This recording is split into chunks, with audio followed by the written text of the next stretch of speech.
Hello everyone. Hello everyone. Welcome back to my channel. Today I am, as you can see, absolutely honored to have this powerhouse roundtable with Mr. Larry Johnson and Scott Ritter. As most of us we don't need any introduction on this channel. However, I will remind those of you who don't know, Larry Johnson is a former CIA Intel analyst, and you can find the link to Larry already down below this live stream, Sonar 21. You go straight there and you see everything that you need to see of importance. And then you have also links to Mr. Scott Ritter, who is a former US Marine intelligence officer and also former United Nations Special Commission Weapons Inspector, scottritter.com.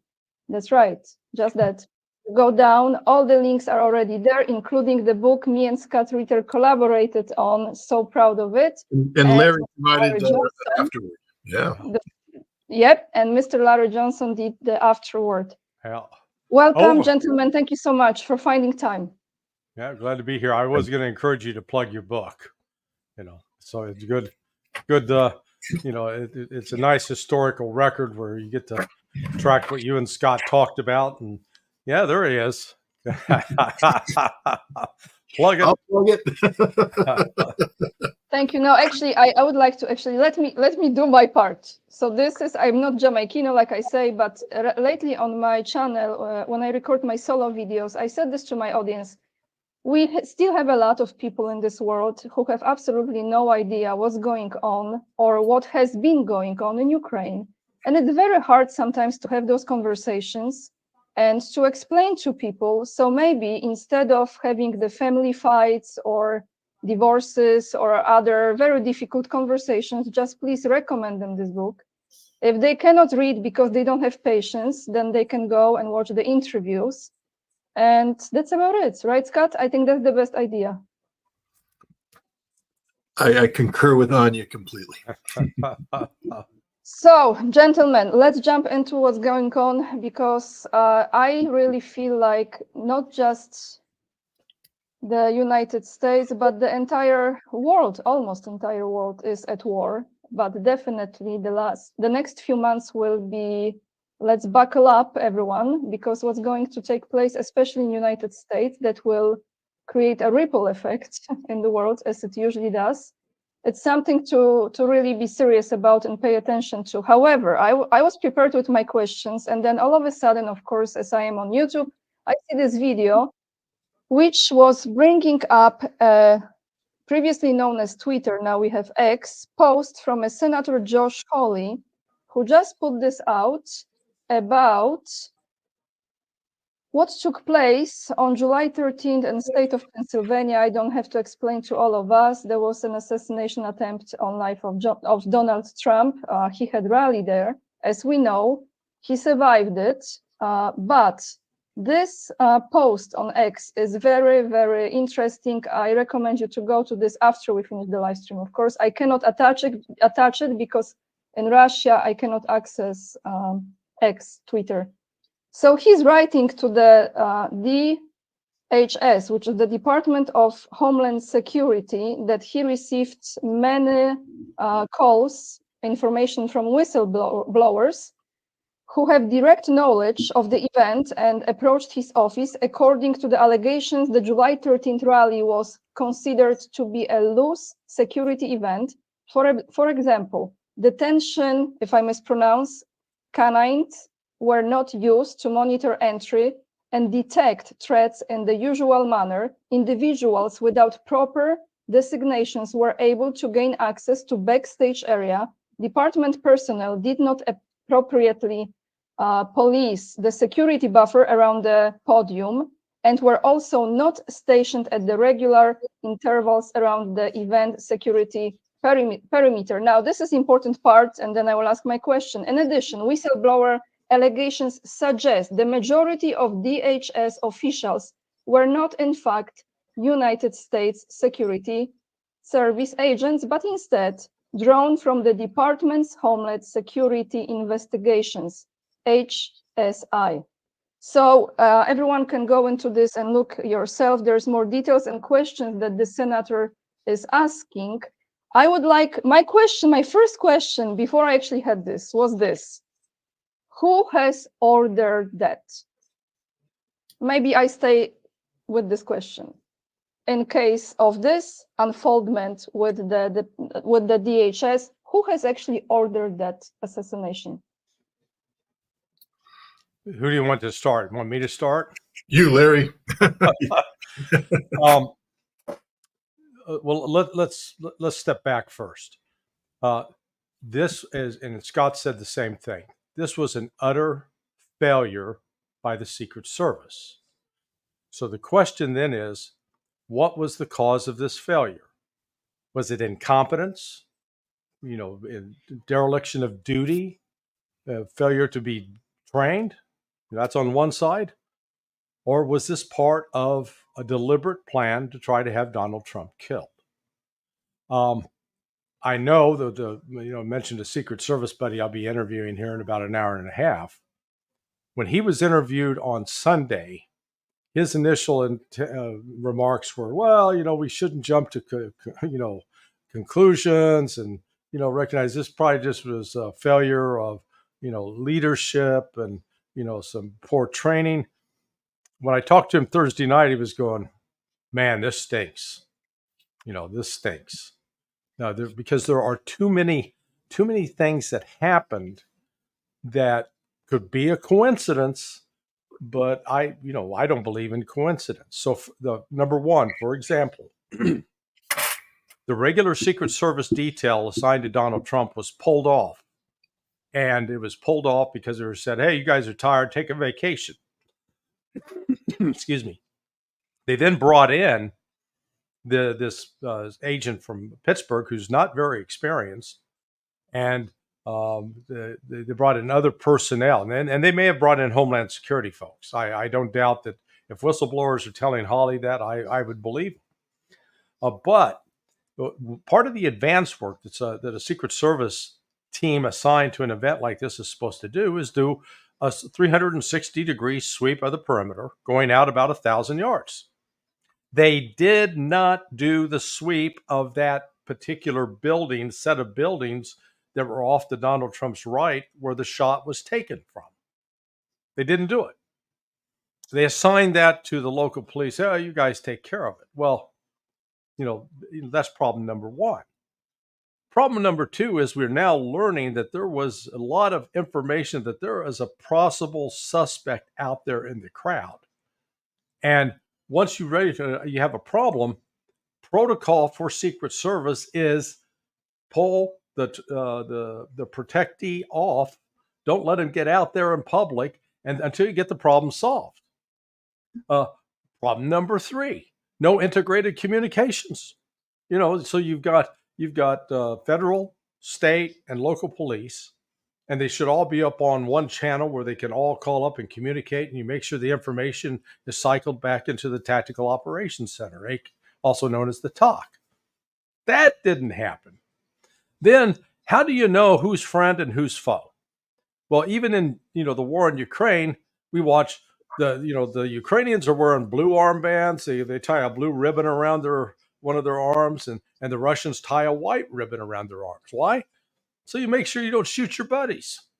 Well, how do you know out in that environment that you're not, one of the questions that was raised, the possibility they were confused on whether this kid was a part of the local police. They failed to have a color of the day so that they could readily identify. I mean, it goes on and on and on. What the good news was, though, they did assign a second counter sniper team to the event. And that second counter sniper team, who really hasn't been photographed, we've got the photograph of the guys who, if you're looking at Donald Trump, they're up on the roof to the left, guy with the tripod. Turns out their field of vision was obscured by a tree. So they didn't have a direct field of vision. And then when the gunfire shots, they're ducking down and going for cover, which is like, dude, that's not your job's to stay on the rifle and keep shooting. But the other counter sniper team, who was to Donald Trump's left, and as you're looking at the stage, our right, they were up on that roof. They did have a direct line of sight. They did take the shot. They did kill it.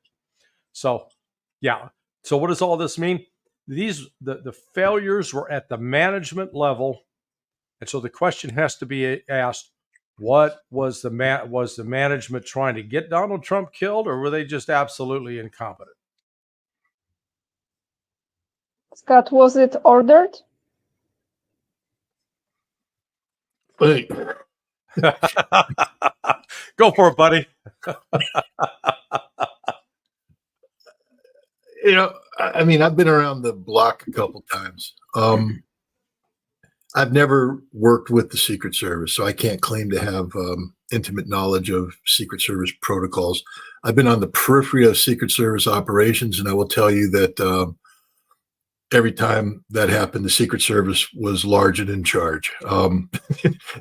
It just wasn't any, oops. I mean, it didn't matter if I was a Marine Corps officer, if I was a United Nations chief weapons inspector at the United Nations. I mean, I watched 7 consecutive General Assembly workups by the Secret Service, and we were briefed on what we could do and what we couldn't do. And let's be very clear, you couldn't even get close to doing what you couldn't do because you were blocked, you were prevented.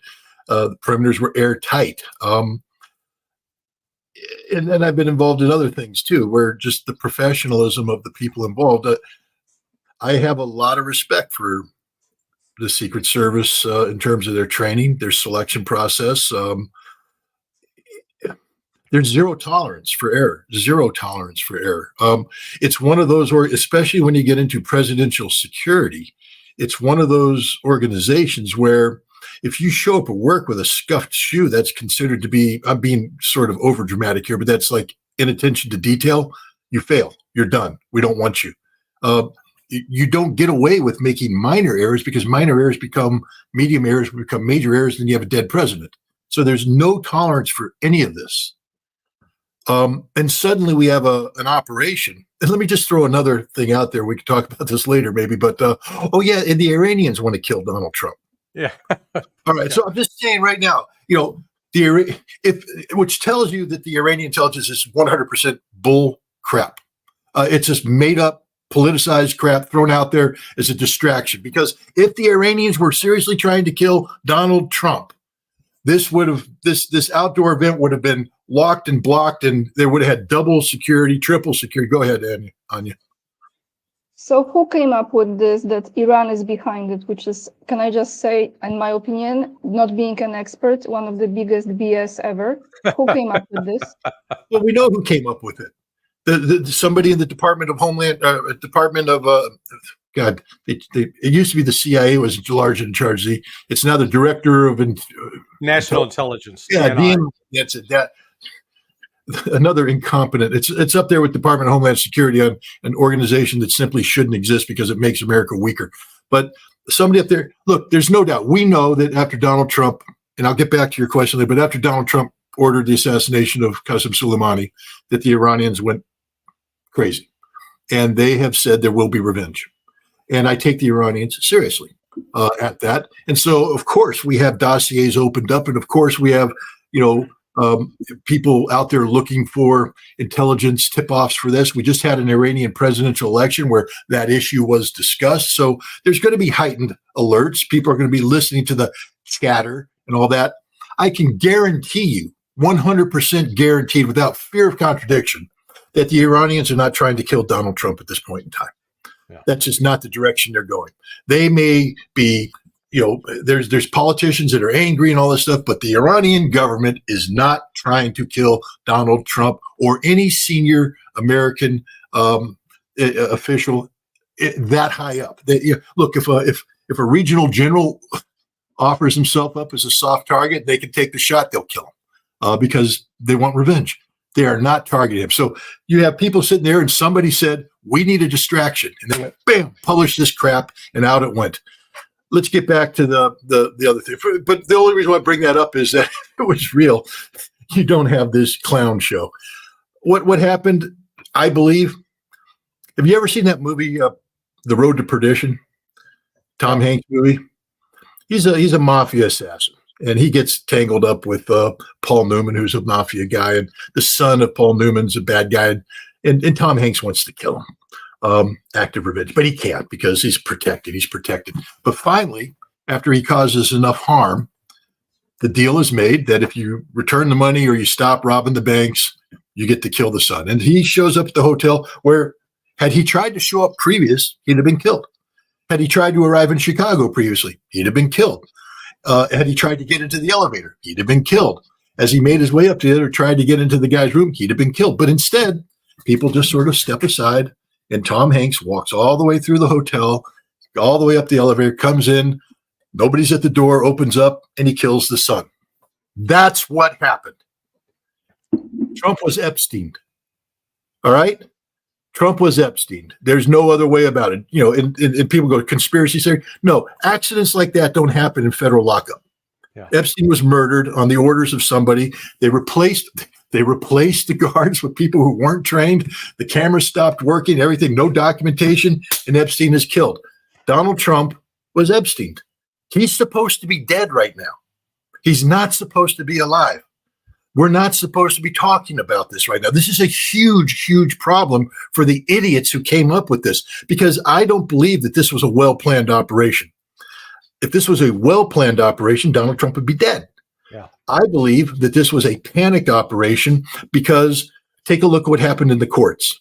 See, the establishment, the Democrats, the whatever you want to call them, have been trying to kill Donald Trump politically for some time now, and they have failed.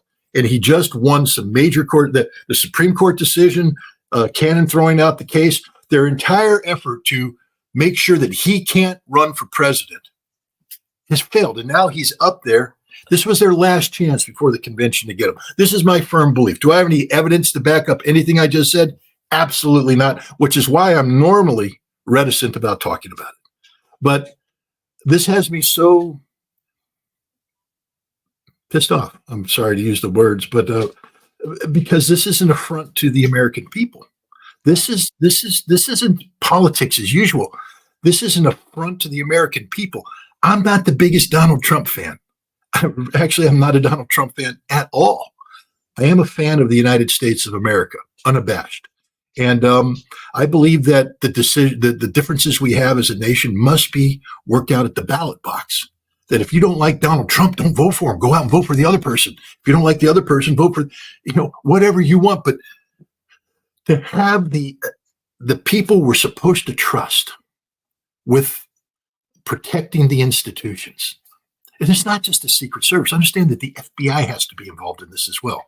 The National Security Division is involved. And these are the guys that initiated Crossfire Hurricane in 2016, a totally manufactured case. These are the guys that, that criminalized a documents case that should never have been criminalized. These are bad people. These aren't good people. We have fundamentally bad people. And now it turns out we have bad people in the Secret Service because, Larry, maybe you can back me up on none of this happens if you have a good special agent in charge. Yeah. None of it. If there's a special agent in charge and the head of the Secret Service says we're swapping, you go, no, you're not. You're not swapping out. I'm in charge of this detail. Not only are you not swapping them out, you're giving me the resources I want. Well, I'll fire you. You fire me, I'll go to Congress. I don't care. This is a national security issue. This man, it has to be protected. This Secret Service was involved in this. And whether they knew what the outcome would be, I can't say. What happened here was not an accident. And this goes straight to the top of the Secret Service. This goes straight to the head of the Secret Service, but it also works its way down. Because again, the guy in Pittsburgh, why isn't he screaming bloody murder? Where's the professionalism here? Where's one aspect of professionalism here? Where's one person who stood up and said, hell no, that ain't happening. That's not happening. Not on my watch. It isn't going to happen. You're going to give me the resources I need, or we cancel the event. That's always an option to say, no, Mr. President, we can't guarantee your security. Therefore, the event isn't going to happen. But to allow this to happen the way it did, it's too much. It's the road to perdition. Somebody was leading the way. And we haven't even got into the shooter yet and how he did all this and how the hell a 20-year-old kid comes up with explosives that are supposed to be detonated as a diversion. Why does he have 3 phones with multiple encryption channels with overseas contact? Who's the hell is he talking to? What the hell is going on here? Yeah. And this is the thing that kills me. And now we, the people of the United States, are supposed to sit back and say, we'll let the Department of Homeland Security investigate this. There will be no investigation. Yeah. Not one that counts. Anyways, I went on too long. I don't like to do conspiracies. I just was very conspiratorial, but I'm very mad about this. Not because, again, I have a proclivity towards Donald Trump. I don't like the guy, but you can't kill political opponents in America, and it can't be done with the connivance of the people who are supposed to protect them. They work for us. The Secret Service's job is to ensure the integrity of the American political system by keeping political violence out of the decision-making process. We decide at the ballot box. We don't decide because some 20-year-old kid wants to pull a trigger. Anyways. Yeah. Okay, so can I be, gentlemen, it's okay. I can take on the conspiracy head, okay? Foil head, however they call it, fine. Tinfoil hat. Right, thank you so much. I own it, zero shame, let's go there. In my opinion, I actually feel there was more than one shooter. This was, this boy who had some mental issues, that is obvious, was either encouraged, whatever was the case. I think there was more than one person who were shooting there. And I would like to ask you a different question now, because if we go deep into this, we have the DNC, which is the Democratic National Convention now, in August, from 19 to 22, from all the places in Obama's hood, which is Chicago. So I have a feeling that they're going to do something crazy, because I think those people who are doing this, they are not just after Trump. They are after everything that's not working out for them, and that is at this moment Biden, so is Harris. So ultimately, probably Newsom will be running against Trump, in my opinion. Do you consider, we don't wish this to anyone, I just say this is very important, this is just my crazy imagination. Are they trying to pull off something there in this, during this event, DNC event? No, I don't think so. They're working to get rid of Joe Biden this weekend. Okay, that's the word here in the United States. Let me return to this concept of the second shooter. I disagree with it for this reason. One, there is no evidence that Crooks, the kid that was doing the shooting, had any kind of communication system on him to coordinate with another shooter. That's number one. Number two, the shooting stops once Crooks is dead. And the shooting, I've heard these people going on, the shooting went on for 26 seconds. Well, that's a bunch of horse shit. It went on for 6 seconds. Watch the video. You can hear the shots. And people say, well, there were multiple gunshots. Yeah, duh. The shooter and the counter sniper team. There you got at least 2 rifles involved. So what I don't understand is if there was more than one shooter, and some are saying there were 3. Okay. And, Scott knows what it's like when you're firing a semi-automatic rifle, whether it's an M16 AR-15 platform, or if it's something bigger with, say, a 308 or a 300 Win Mag, that when you're firing, you're hearing that noise there, and you can't necessarily tell when everybody else has stopped firing unless you stop and listen. So here's my point, that if you got 2 shooters and their job is to kill Trump and Crooks gets killed, why doesn't the other guy keep shooting? He could have taken out a bunch of those Secret Service agents. It didn't happen. And it's not like there were 6 or 8 different people in the crowd wounded by stray rounds. There are a grand total of 3. 1 dead, Trump wounded, and 2 others wounded. 4 shots, 5 shots right there. So I think some of this multiple shooter nonsense is being brought in to help throw people off the trail. The old with the dog, squirrel. The dog goes running chasing the squirrel. Is it Scott? Yeah. I got my 2 Ronnies. Man, when they go after the squirrels, in trouble. Scott's correct that we're not trying to be conspiracy theorists, but the other thing we haven't talked about, the timing of this. If they had killed Donald Trump on Saturday, can you imagine what would have happened at the Republican National Convention? But It would have been a Larry, nightmare. they want a civil war in the United States. Yes. That's how I see it. Yeah. They want a civil war. Yeah, and so as Scott knows and has said before too, this all plans, the best developed plans that you have, war plans, whatever. You know what? Reality always intrudes, and those plans don't always go according to the script. And those who planned this, and I totally agree with Scott, a level of incompetence is just not fathomable. But they still were trying to kill Trump. It remains to be seen what this kid's ties were overseas, and who was encouraging him, or what evidence they're going to be suppressing, because there's absolutely no way that either the FBI or Secret Service, which is under Homeland Security, should be allowed to conduct this investigation. No way. It has to be independent. Yeah, look, Anya, this was not a difficult shot. The hardest part of this was the stalk.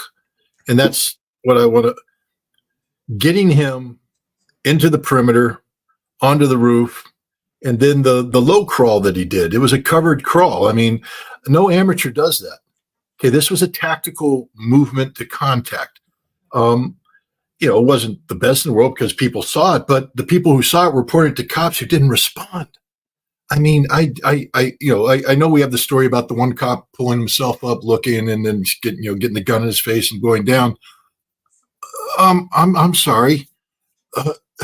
If you're not a cop screaming bloody murder, pulling your weapon out and starting to fire at least suppressive rounds over the top of the thing to distract the shooter, the guy on the roof with a gun with the president there talking, you better be banging off everything you got and getting attention, anything to distract. But they didn't. They ran away. There is just, this thing stinks to high heaven, but this was not a hard shot. I know there's people out there talking about wind gate, 125 meters, the bullet don't move. Okay. Not that much. Yeah. If this kid, I know he couldn't make the high school shooting team and all that kind of stuff, but you give me a day with him and I teach him the basics of just a sling and get him just to snap in a little bit and then cycle off rounds. He had a headshot. He had a clean headshot. The president should be dead. There's no doubt about it. This should have been a successful assassination. Little did he know that the president was, going to sit there and angle his head the one way, the only way. There's no other angle of his head that could have been made to walk out of this alive. This was literally a one in, I don't know what the odds would be, but it's just impossible to replicate. You could try and replicate what the president did, and you're going to 99.999999999 times you're going to have pink mist. The president's going to be dead. The president walked away with a, as somebody called it, an ear boo boo. Yeah. but the point is, this should have, he should be dead. There was more competence shown by the assassin and the assassin's team, if there is one, and I believe there is, than was shown by and here's the thing. At what point in time do we have to stop talking about the incompetence of the Secret Service and start talking about actually the competence of the plan? Because no matter what we say, the president should be dead. The plan should have worked. We should be talking about, cities burning right now. We're not, thank goodness. But what happened on Saturday, more and more, was not incompetence. It was a plan that should have worked. What happened on Saturday was that a shooter got in position and took what, 5 shots, Larry? 5 shots? Was that what? Yeah, I think it's 5 maximum. 5 maximum. 3 to 5 shots at the president, one of which should have been a killing blow. We need to focus on that and stop talking about incompetence and start talking about there was a plan that was executed that should have worked, and it didn't fail because of any of the shortcomings of the planners. including the counter sniper team, which, whether it wanted to be or not, was part of the plan, because they immediately took out the witness. Boom, he's dead. You have to do that. I'm not condemning those guys. That's what you got to do. The guy has a gun. He's laid down fire. He has to die. But now he's dead, which effectively prevents him from being interrogated. This was a well-executed assassination. It just, the president moved his head at the wrong time. Couldn't predict it. Yeah. So by the grace of God. Yes. Yeah. I mean, and I'm not religious, but the last thing I am is religious, but I have to sit there and go, what the hell happened there? Because he shouldn't be there. The president shouldn't be there. My old boss, who was a retired Marine colonel and mentor for me, like a second father, he had an expression for things like this. It was the 4F, and he called it the fickle effing finger of fate, because it just, what should have happened didn't happen. I am the person who believes in God's protection, and it's nothing to do with religion. I just believe in God, and I believe in this field of protection. So I think we will talk about the event in August in Chicago in the near future, because it's still ahead of us and a lot of things can change. But I want to stay with Trump for a moment, because I came across two information. The first one is that Zelensky and Trump are likely to have a phone call, apparently today. I don't know if this happened already or it hasn't. So I would like to know what you think about this. And the second one is about Netanyahu, who is coming to visit the United States July 24th. So Benjamin Netanyahu apparently is very, very eager to meet with Donald Trump during his visit. And I would also like to ask your thoughts on that. Well, let's start with Netanyahu. I saw a news item last night that he's postponed the trip to the United States because of the Houthis launched a drone into Tel Aviv that hit about a block from the U.S. Embassy, and it killed at least one person. So that's helped penetrate this bubble of security that the Israelis think they have around themselves, and the Houthis pulled that off. So if that's true, he won't show up. If he does show up, I'd expect him fully to meet with Donald Trump. He likes Trump. Trump's the one who brought the U.S. Embassy back to Jerusalem, and overturning all the other presidents who had promised to do so and failed to do so. So, and even though it's so sort of ironic is that Trump is routinely reviled as this anti-Semite, where his daughter is basically an Orthodox Jew, or close to it, and a practicing Jew and an observant, and her children are also then Jewish. But if anybody's anticipating that there would be a change in U.S. policy going from Biden to Trump, if anything, probably the support for Israel would go up. Now, the only thing I think that would change that is Trump is a bit of a pragmatist. And if he sees that Israel is actually getting destroyed and in the process of destroying itself, I think he would try to take steps to, get them back and under control where they don't commit suicide. But right now I see the Israelis sort of hell-bent on committing suicide. And as far as Zelensky goes, they may talk. Zelensky knows what's coming. The countdown clock is on. This Ukraine grift adventure is coming to an end, and it's going to happen one of two ways. I mean, the Russians are busy pressing forward and making significant advances all along the front, and they still haven't delivered their second punch. Or, the Ukrainians are just going to run out of gas, or once they recognize, hey, the party's over, America's no longer writing checks, we got to pay the bills. Going to come to an end. Yeah, on start. I'll go reverse order. I'll start with the Zelensky-Trump call. Who cares? Donald Trump's not president. There's a lot of time between now and if he wins the election, when he will be president, and in that is the coldest part of winter. where Ukraine just isn't going to do well. The Ukrainian army is suffering a brigade's worth of casualties a day. They can't replace them. They lose a brigade, they get a battalion. This is unsustainable. Donald Trump and Zelensky talk all they want. There's only one voice that counts anymore in any of this, and that's Vladimir Putin's voice. And and again, Donald Trump's hubris. Again, Larry, you've been in the business of. I don't claim to be an expert. I took a couple courses. The FBI ran me through one of these body language courses as a weapons inspector because they thought they could teach me how to see how the Iraqis lie. I know how to tell how the Iraqis lie by doing deep forensic analysis into the data that they provide. But I was supposed to sit there and look them in the eyes and do some sort of Robert De Niro, instant lie detector test. But body language is very telling. And just take a look at what happened in Helsinki when Donald Trump did meet with Vladimir Putin, and look at the two of them coming out of their meeting as they approached the stage. And you tell me who was the alpha and who was the beta. I could just tell you that Vladimir Putin was not the beta. He was the alpha, totally in charge, totally confident, no issue. Donald Trump was second guessing, and because he can't deal with Vladimir Putin. Vladimir Putin is 400 times smarter than he is, and much more sure about where he stands with his own team. And if anything, Putin's become even more confident about Russia's capabilities.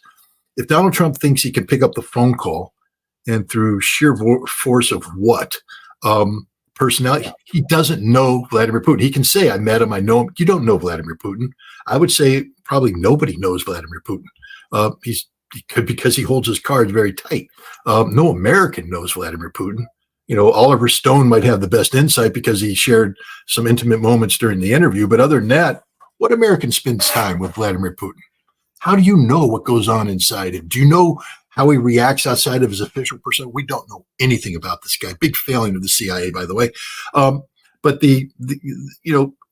Trump is just living in la la land if he thinks that he's going to pick up the phone and solve this problem. Ukraine is going to be solved the way that Russia wants it to be solved. There might be several variations of a theme. Russia might sit there and work out some nuances to a deal with Trump or somebody else. Because at the end of the day, it is in Russia's interest to bring this conflict to an end, only if their objectives are met. So it doesn't matter that Trump talks as well. It's irrelevant. Trump can sit there. He said, if Putin doesn't deal, I will open up the treasury. No, you won't, Donald. No, you won't. Yeah. This is probably the problem with Trump. His mouth is writing checks the American body can't cash. Okay, we can't do anything to reverse course. And it's Donald Trump's ignorance and hubris and narcissism that makes him think it can. I don't know what he's going to tell Zelensky, but if Zelensky has any advisors around him that are smart, they say, I would say, don't talk to Donald Trump. He's not the president of the United States. You have one chance of survival, and that's to get the current administration to work with your European allies to cut the best deal possible. That's it. That's it. Other than that, if you continue to believe that you can hold out for a Trump presidency, if you think you're going to be relevant into a Trump presidency, there's really nothing to talk about. So it's lunacy and hubris on both parts. It's irrelevant. Vladimir Putin doesn't really care, my personal belief, about a Trump-Zelensky phone call because it's irrelevant. It changes nothing. It doesn't move the needle. The needle is moved by Russian soldiers on the front lines who are doing their job. The needle is moved by Ukrainian defenders on the front lines who are doing their job. How those two interact is what determines this. And right now it's the Russians prevailing because they got more, they're better, and they've got better backup. They have better economy, better political leadership. The whole package is a much better package than the Ukrainian package. That's what's going to decide, not stupid words told by a wannabe. Never mind, I just won't say anything, but they don't care. On Israel, I think Larry hit on something that was very important. First of all, anybody who thinks that a Trump administration would be any less enthusiastic about supporting Israel than the Biden administration is wrong. It'll be more. They'll double down. They'll do more. Except for the one thing that Larry said: Trump is a pragmatic guy. For all the toughness, and I wanted to shout this out at J.D. Vance when he was giving this stupid interview with Hannity about small bombing runs on Iran. No, let's go with the big one. I'm like, J.D., you might want to talk to your boss, that would be Donald Trump, and ask him how it felt when the Iranian missiles hit the Al-Assad airbase. because big bad Donald Trump shut the hell up. Big bad Donald Trump sat down. Big bad Donald Trump didn't do a damn thing because the Iranians put a marker on the table that said, we got all of your bases zeroed in. These missiles don't miss. And that's the reality, J.D. Vance. You want a war with Iran? You can't handle a war with Iran. And I hope Trump just tells him to shut up on foreign policy issues and let Trump do it, because Trump, we know that when Trump is confronted with reality, I'll tell you the other reality he was confronted with, Afghanistan. He gave them more troops, unleashed rules of engagement, let them do whatever they want, the U.S. military. It didn't work. If you had, in 2016, if in the campaign with Hillary Clinton, I said, Donald Trump, one day you'll be talking with the Taliban and negotiating peace. He said, no, I won't. I'm Donald Trump. I will do this. I will do that. He ended up talking to the Taliban to get America out of there. Why? Pragmatic. So anybody who doesn't think that Donald Trump will end up having his administration talk to Hamas about how to resolve this issue, you don't know Donald Trump. Hamas has redefined the reality of Hamas and the resistance. The Houthi just redefined it yesterday with their drone attack. They've redefined it by beating the United States Navy in the Red Sea and the Gulf of Aden, by this successful naval blockade of Israel, which has caused the Port of Eilat to go bankrupt, shut down. It's destroying the Israeli economy. These are realities that Trump has to deal with. And the reality right now is that Hamas has beat the IDF. The IDF has run out of tanks. Think about that for a moment. They don't have any tanks. It's not that because Hamas destroyed them all. Hamas damaged so many of them that the IDF no longer has spare parts to repair them, which makes them destroyed for all sense and purposes. The IDF doesn't have enough tanks, and they want to go to war with Hezbollah, which is just going to chew up tanks for breakfast. This is the reality that Donald Trump would roll into as president. And it'll be modified even more in the favor of Hamas and the resistance by the time he becomes president, because a lot is going to happen between now and January. And it ain't going to be good for Israel. None of it's going to be good for Israel. And so when Donald Trump comes in order to save Israel, and personally, I don't believe Israel can be saved at this point, but at least to stop the immediate bleeding out, Donald Trump he gave a very telling interview recently where he talked about that there needs to be peace negotiations, but he said one side doesn't want to negotiate. And it wasn't the Palestinian side. It was the Israelis. He said, how can you negotiate if one side doesn't want? So his challenge will be to get Israel to the negotiating table. And I think that's what you're going to see the Trump administration focus on, is how to get Israel to the negotiating table if indeed this problem hasn't been resolved. Because Israel's in a lot of trouble, in a whole bunch of trouble right now. It's only going to get worse. I don't know if Netanyahu is going to be the prime minister by the time Trump, if he wins the election. Remember, we're making a lot of assumptions right now. One thing I've learned about American politics is if you think you know who's going to win the presidential election in November, in July, you're an idiot. There's a lot of time between now and November. Donald Trump can step on his foot, shoot himself, figuratively. The Democrats may suddenly get their act in order, come up with the brilliant candidate. There might be a debate where Trump just looks like a fool. The Democrat looks great. There's just so much that can happen now and then. So if you think you know what the outcome is, you're wrong. We won't know the outcome until after November 5th. And that's when you can begin, talking about a Trump presidency or a second, Democratic term, because I don't think it's going to be Biden. But there's just a lot that can happen between now and then. But I think countries have to be careful in assuming the outcome in November to be a Donald Trump victory. Right now, it looks like it is. But like I said, if you're trying to call the election in July, you're in the wrong line of work. But even though we don't know yet, I would like to ask you this now. What if Trump wins this election and he will become the next president of the United States? What will be the policy, the foreign policy his administration will take specifically with Russia? I know that J.D. Vance made some statements about China, he made statements about Israel, as well as about not supporting Ukraine. All right, but I would like to know about Russia. Okay, well, yeah. Let me first sort of make some excuses for J.D. Vance. He's 39 years old. he doesn't have any kind of experience at all within the national security Yeah. world. But as a person, he is a very decent person. He's not one that has come out of this anointed political class that is destined for the top. And his story about Hillbilly Elegy, his life story, dealing with a mother who is a heroin addict, and he told some pretty candid, awful moments about that. But he stuck by his mom, still loves his mom.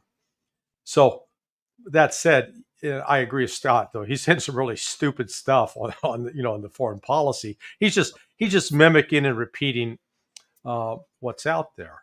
Yeah. But that's not an excuse for Donald Trump. So particularly with Russia, like he was saying last night in his speech that you're not gonna take our people hostage, or else what?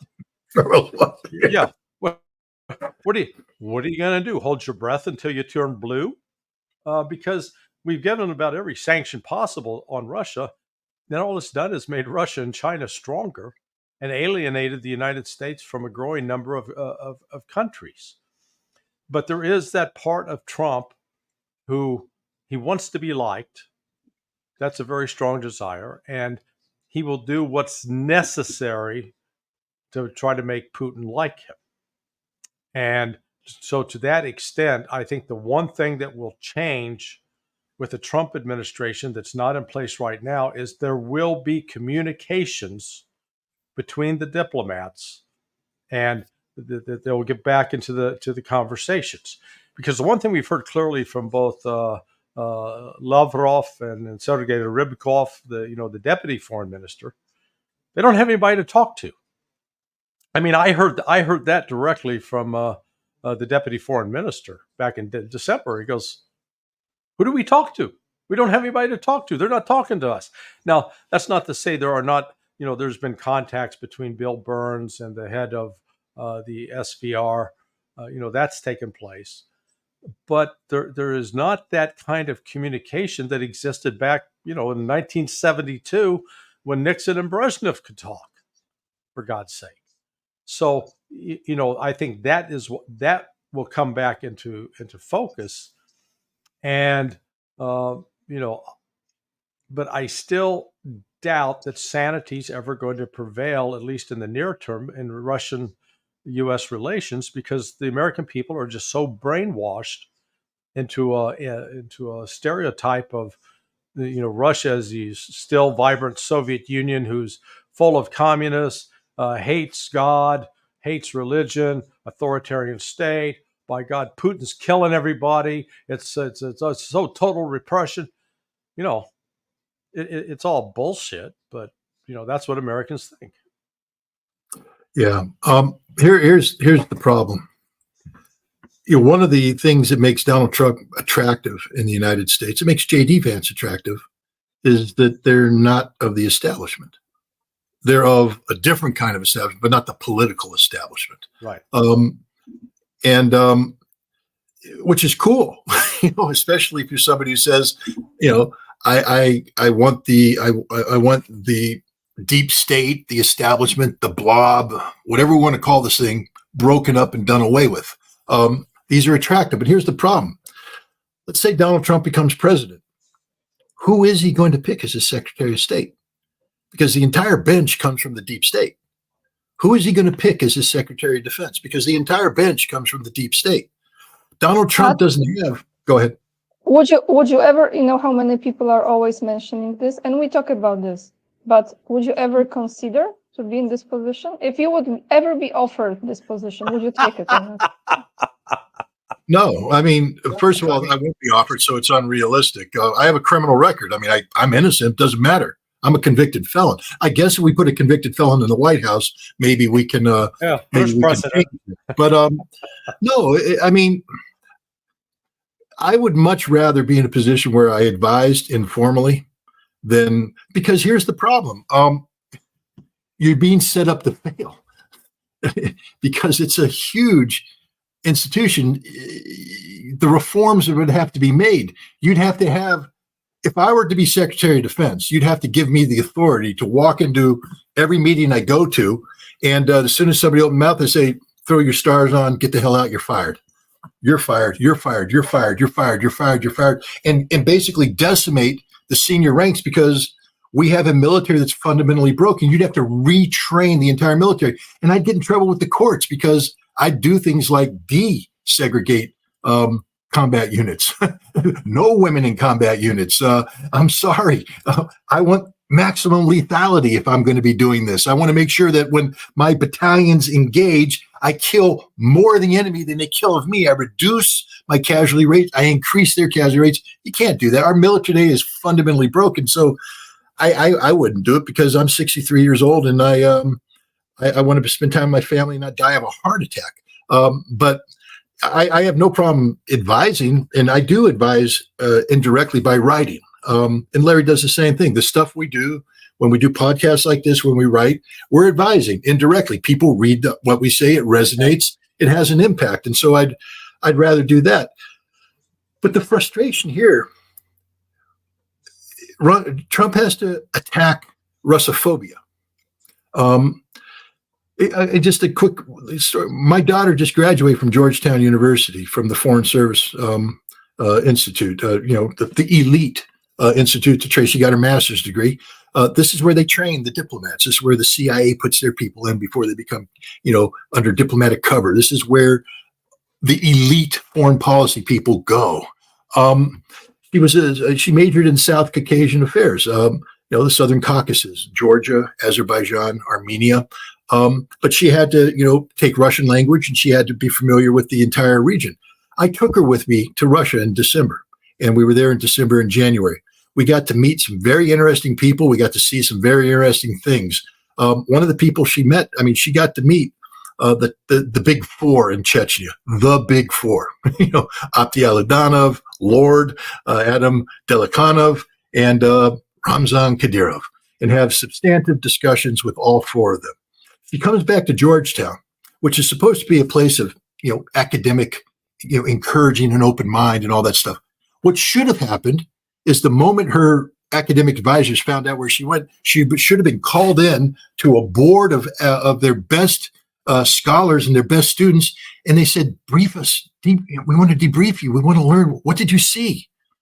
Not because they love Russia, but they want to know about it. Back when I was doing the Russia stuff during the Cold War, we didn't love Russia. But man, if somebody went off and saw, tell me about it. Educate me. What were they thinking? What were they like? Tell me everything you can about this. There was no intellectual curiosity whatsoever. They condemned her for going on that trip. They attacked her for going on that trip. They tried to destroy her for going on that trip. They wanted to kick her out of the program for going on that trip. Why? Because Georgetown's not in the business of creating genuine Russian area experts. Georgetown's in the business of rubber stamping the establishment position on everything. And that's what is going to be backing Donald Trump up. Who is he going to turn to? Who's going to staff the State Department?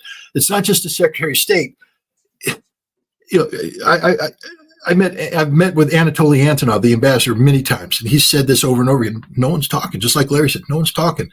There used to be phone books. When I was doing the Soviet Union, you could go to the State Department or go to the CIA, the SOVA, go anywhere where they had interaction with the Soviets. And the phone books, they had all these positions down to, the person responsible for calculating cabbage production. And that person responsible for calculating cabbage production had a point of contact in the Soviet Union. They could call up and say, "Hey, how's the cabbage production going?" and get the information. Or if the Soviet had a question about "Hey, tell me about automobile production rates. We got a question about that." Da da da. I'm briefing my guy. Well, I can't tell you everything because it might be sensitive, but here's a hint. This is what you can read. There's talking going on. All sorts of talking going on. Today, there's nothing. Not only that, when you go to the phone books, all these positions are empty because they're not talking, so they're not being filled. The muscles have atrophied. Where we used to have bodybuilders doing the Soviet and Russia stuff, today we have a bunch of atrophied nothings, old men sitting on a couch, rotting away. This is what's going to be backing Trump up. And now one last thing I'm going to say. Because we're looking at Trump. You know what else happened this week or last week? July 10th. The United States and Germany announced the return of intermediate range missiles to Germany in 2026. On February 4th, 2026, the New START treaty expires. There will be no arms control at that point in time. The weapons that we're sending in include a short-range missile, the SM-6 Typhoon, ground-launched cruise missiles, nuclear capable, and the Dark Eagle hypersonic missile, which once launched will close in on its target with precision. And it's an ideal decapitation system. How did the Russians respond? When the U.S. withdrew from the INF Treaty in 2018, or 19, I'm sorry, the Russians said, well, we're not going to build any of these missiles as long as you don't deploy them to Europe. Well, last year, we deployed 2 of them temporarily for an exercise. Russia's going to rebuild. Russia isn't going to build from scratch. In 2017, they mothballed a system called the RS-26. It's basically a 2-stage version of the 3-stage Yars missile, which is in production today, a road mobile missile, a lot like the SS-20 that started this INF thing back in the late 1970s. It will be equipped with 3 avant-garde hypersonic nuclear-tipped warheads. We're not going to be able to shoot it down. The Russians can put the RS-26 into production today, right now. In Votkinsk, where I worked for 2 years, right now they can begin serial production of the RS-26. They will have RS-26 deployed with nuclear warheads before we deploy our missiles. Why? Because they have to. Because the missiles that we're going to deploy in 2026 are regime change missiles that can decapitate leadership. So Russia's going to go on a hair trigger alert with new road mobile missiles that can destroy all of Europe. Guys, 2026 could be the year where it all ends, regardless of whom we elect, because we don't have the skill set anymore to negotiate arms control or negotiate anything with the Russians. I don't know what Donald Trump thinks he's going to accomplish by picking up the phone. Putin's not going to listen. There needs to be, we need a team of players. Biden doesn't have a team. He has a bunch of Russophobic, ignorant people. Trump doesn't have a team either. They're Russophobic. J.D. Vance says what he says about Ukraine, not because he likes Russia, not because he knows anything about Russia, but because he's just tired of throwing money away in a losing cause. But to fix the problems with Russia, it's systemic in nature, and we don't have the team anymore. Georgetown will not grow the team. They won't grow the team. This is what scares me, not who's going to be president, but what's going to happen regardless of who's president in 2026. That scares me to death. Yeah, let me just say, I think, Scott, the story about your daughter is important to get out there, and I understand why you're not really keen on, No, I talked to her yesterday, and she gave me permission to talk about it because okay, it is cool. an important story. Yeah, that's why I talked about it. Good God, because the Georgetown School of Foreign Service, as Scott rightly notes, is, you've got that and you got the Kennedy School at Harvard. Those are like the two. That's number 1 and number 2. And maybe Tufts Fletcher School would come in at like 3 or 4. The fact that you'd have someone with his daughter, with her expertise, with what she's seen, with how she can compare and contrast, and that an educational institution not only is not interested in what she has to say, but then actively works to try to punish her for getting educated.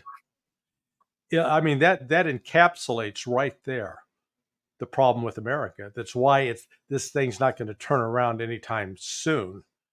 And that, as Scott correctly notes, we're entering a danger zone. Because remember, it was Donald Trump who pulled out of the INF agreement. And he didn't have enough sense to tell, John Bolton and Mike Pompeo to go screw off. No, we're not going to do that. That's going to hurt America. He went along with it. And maybe he can turn around and change it. But the thing I fear right now is that these international events that are unfolding in Ukraine and in Israel and in Gaza, West Bank, Southern Lebanon, they are out of control of the United States. And I don't see a scenario in which either Ukraine's going to be winning and they're going to have lots of good news coming out of Ukraine, and the same in Israel. There's, oh man, things are swell in Israel. They're crushing the Palestinians. The world is lining up behind, that's not going to happen. So what's going to come out of those two countries are greater demands, perhaps for the United States to get involved to do something, or it's going to definitely be very bad news for the Biden administration. And I agree with Scott about trying to make predictions, here at the end of July about what will take place in November. But that said, I do not see any string of positive news coming out of either Ukraine or the Middle East that's going to help Biden. I think it's going to hurt Biden, and it's going to be the kind of thing that Trump and Vance will play off of that'll be politically advantageous to them. But at this very time when you got this chaos internationally, that in the past, the United States could intervene and exercise maybe some judgment. We're completely lost. We have no adults in the room anywhere on the Democrat or Republican side. Thank you. But do we have time for one more question before we end this? Larry's the guy. Yes. Okay. I really want to go to this because this is about, before I read this, as many of you know, Prime Minister of Hungary, Viktor Orban, very recently made a tour. And his tour has started with Ukraine, with Zelensky. Then he went to Moscow, he met with Putin. Then he went to China, he met with Xi Jinping. And then actually he met with Donald Trump. So I came across this on TASS this morning. And Erdogan. Yes. And yes. Erdogan. He had a conversation. Right. I'm sorry, yes. So this is what Viktor Orban said, I think today, if not yesterday. He said this: "It is a general observation that the intensity of the military conflict will radically escalate in the near future. I personally witnessed that the warring parties are determined to involve themselves deeper into the conflict, and neither of them would like to make initiatives for a ceasefire or peace negotiations. Therefore, we can assume that tensions will not decrease and the parties will not start searching for a way out of the conflict without significant external involvement." So this will be my last question or topic for today's live stream. Do you agree with his statements? Well, I'll go first. First of all, let's just reflect on what you just said here. He met with Zelensky. If you're talking about Ukraine, that's the guy to meet with. He met with Putin. Right there, those are the two. He met with Xi Jinping. Please understand, people. He's not meeting with Professor Schmuckatelli, a general retired, dirtball, and some wannabe third-rate politician. He's meeting with the principals. He spoke with Erdogan, who has positioned himself to be a regional mediator for this conflict. And then he came and he spoke with Donald Trump. You don't have a better team than that. So this has to be taken seriously. These are serious conversations about one of the most serious topics out there. So if you're dismissive of Viktor Orban right now, you're an idiot. Strictly speaking, you're 100% an idiot. Now, having said that, Russia's not going to let any outside party dictate the outcome of this conflict. This conflict will be dictated on terms that are set by Russia. Russia is willing to manipulate outside parties to get them to align willingly or unwillingly with the Russian objectives. And I think a lot of what was going on with Orban was the Russians went along with it because, frankly speaking, listen to the conditions they set. They're not reachable. No outside negotiator can reach those. Russia will have to destroy Ukraine, and that's what Russia's in the process of doing. But Orban was a very disruptive force at a time when Europe and the United States didn't need Orban's disruption. He disrupted the NATO summit. He's disrupting the European leaders meeting. He disrupted, the presidential race here in the United States. And while the Russians will never admit this, and I don't want to accuse them openly, but I will, This was done on purpose by Russia. But they didn't plan it. They just went, you want to do what, Orban? Sure, come on. Because the outcome is a lot of confusion and chaos and disruption out there while Russia focuses on what Russia needs to focus on, which is destroying Ukraine and compelling Ukraine to come to the terms that will be dictated by Russia.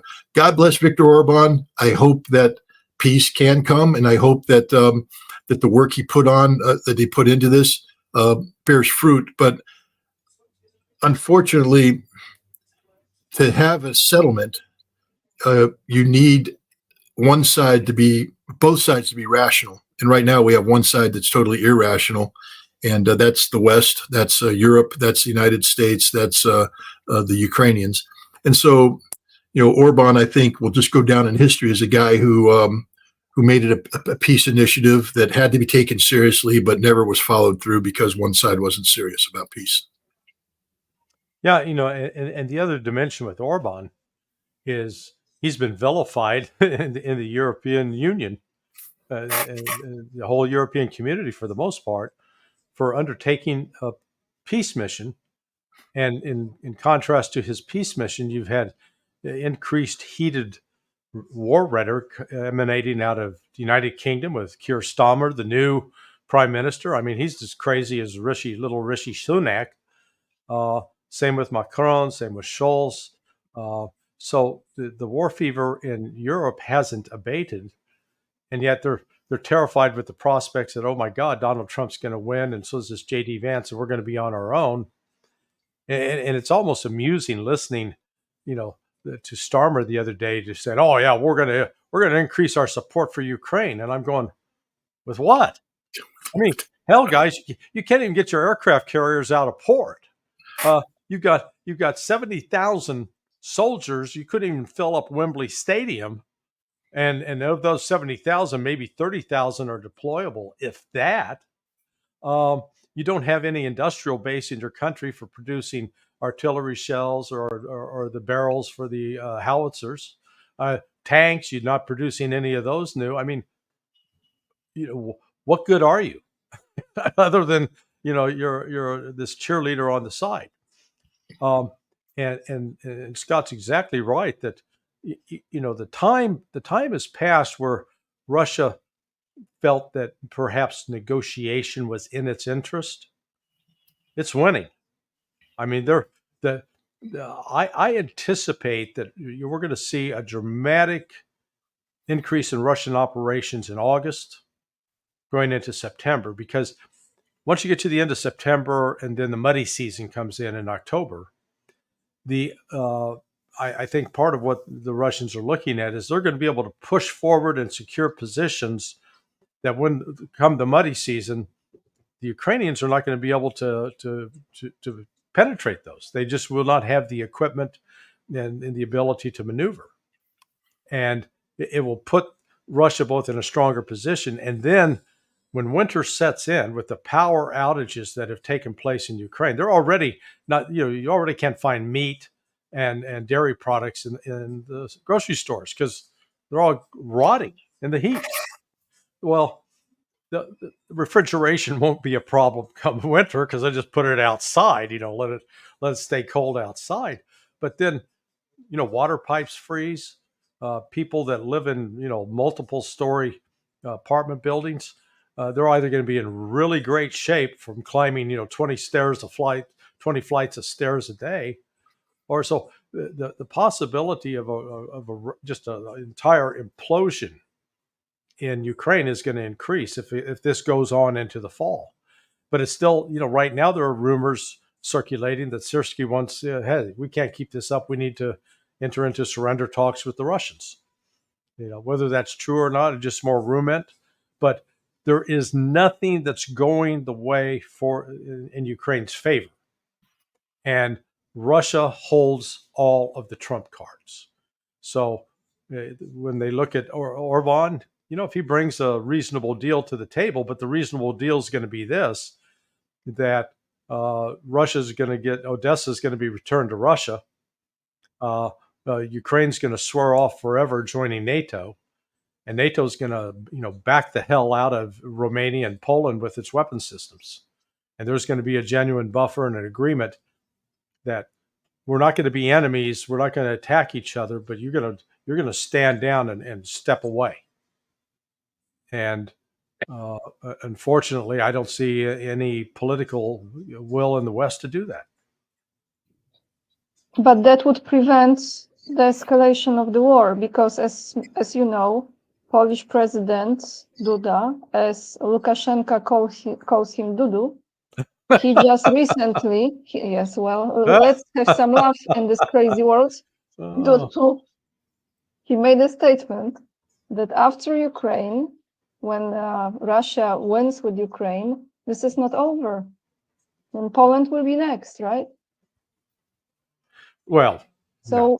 What he means, of course, we know not in this context, not in his context, but when we flip that story, that's why Poland is fully engaging in this experience, in my opinion. And if they can create some kind of buffer zone without any explosions of any rockets whatsoever, just agreement on not crossing certain lines that, by the way, has been constantly crossed recently, as we know. So I don't know how they are going ever to accomplish this, to be honest, because I'm not an expert at all. I'm just looking at this and asking myself, when enough is enough? Enough is enough when Russia wins. There's no such thing as enough.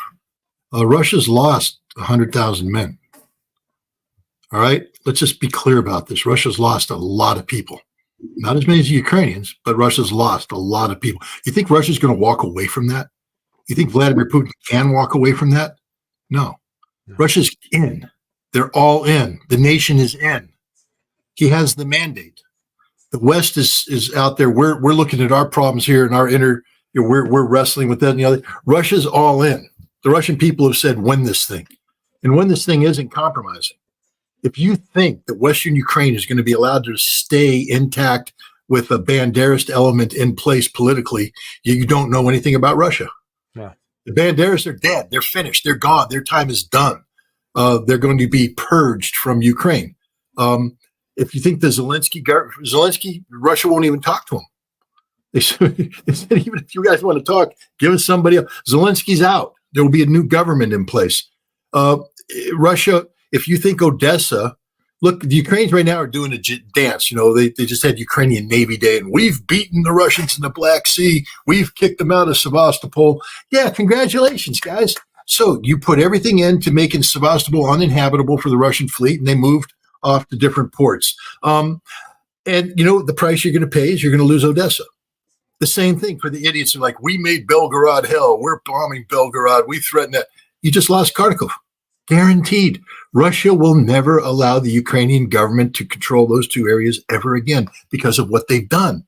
Russia is a place where, the will of the people does matter. It's not a dictatorship. And the people of Russia right now are seething about what has happened out of Odessa. They're seething about what happened against Belgorod. So if you think Putin can walk away from that, you don't know anything about Russia. Yeah. He can't walk away from that, and he can't walk away from the Banderists. The Russians will never allow a situation to continue in Ukraine where the Banderists can take hold, fester, and reemerge. They will be purged. That's how this thing ends. And Russia's willing to go as long as it takes. That's the other thing. We in the West are exhausted. When will it end? It has to come to an end. No, it doesn't. It doesn't have to come to an end. Russia's not operating on a calendar. In fact, if you take a look, and I was shocked when I saw this because the beautiful thing about being an intelligence analyst is on occasion you get it wrong. And I've gotten this one dead wrong. I was there in the summer of 2022, 2023 saying time is not the friend of Russia, that the Russian defense industry won't be able to outproduce the West if the West gets their act together. And dead wrong. The West can't get its act together. Russia has its act together. And Russia's just saying, we don't care about the calendar. They made a decision last year that they bumped their wartime production and all this stuff up to 2027. And now they can go back and change that, but they're ready to rock and roll full strength up until 2027. Hits 2024, ladies and gentlemen. Who in the West is talking about 3 more? I mean, we've got idiots saying this is a forever war. You don't know what a forever war is because you don't have the ability to continue it. Russia's in for the win. That's it. And if the West doesn't understand it, then that just means the West is going to be led further and further down the path of defeat before they finally wake up. Russia will not compromise. That's my take from and I'm not a Russian, and I'm not, I can't say I haven't talked to highly placed Russians. I have. They haven't said anything quite as emotional and decisive as I have, but because the Russians aren't that way, there's a stoicism to them. But I'm able, I think, to penetrate their stoicism and understand where their intent is. And their intent here is they didn't want to go down this path. That's the first thing you have to understand. This is the last thing they wanted. They did not want this war.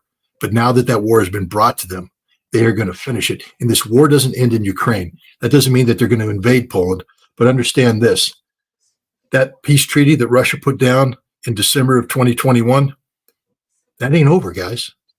The new European security framework is part of the reality that Europe's going to have to adapt to, because that's the price you pay for losing a proxy conflict with Russia and Ukraine, and they've lost. Larry, do you want to add something before we end this live stream? I agree with Scott. Real clear, real simple. Okay, so everyone, this was the best roundtable I could possibly ask for. Immensely grateful for Mr. Larry Johnson and Scott Ritter joining me today. Why do you get Mr. Larry? Why do you get Mr.? Because I'm 7 years older than you, dude. Okay. And Mr. Scott Ritter joining us today. Thank you so much. The links are down below this video. Also to my Locals community page, I really appreciate if you join me there, because you never know with YouTube. It's a, monkey business sometimes on this platform. So make sure to join me there. And also, if you would like to see more of Moscow, since I'm still here, thank you, God, please join me on Instagram, because I'm trying my best to show you some more of Moscow, and support our work by ordering the book that is available on Amazon from August 1st, but you can pre-order it. And also directly. You do know that was number one. It was number one on Amazon in the Russian Soviet. Yeah. It goes up and down, but my ego is not focused on this. So I focus. Mine is. I had a moment, Scott. I had a moment before we end this. I had a moment. I said, "Oh my God, it's number one. How nice!" It's like, it's nice. It's beautiful. It's amazing. Don't spend the money yet. Just relax. But I'm like, relax. Let people just enjoy it. And I hope when you read it, when you're able to post the reviews, please post honest, genuine, authentic reviews. Just really say what you feel like you want to say, but with some substance, okay? Please, just with substance, not with hatred, not with blocked mind. Be critical, but in a polite way. So we would appreciate this very much. Thank you, everyone, for watching. Please make sure to share the video, hit this like, and support both of gentlemen on Sonar21 and scottritter.com. That's it for today. Thank you, guys. Thank you.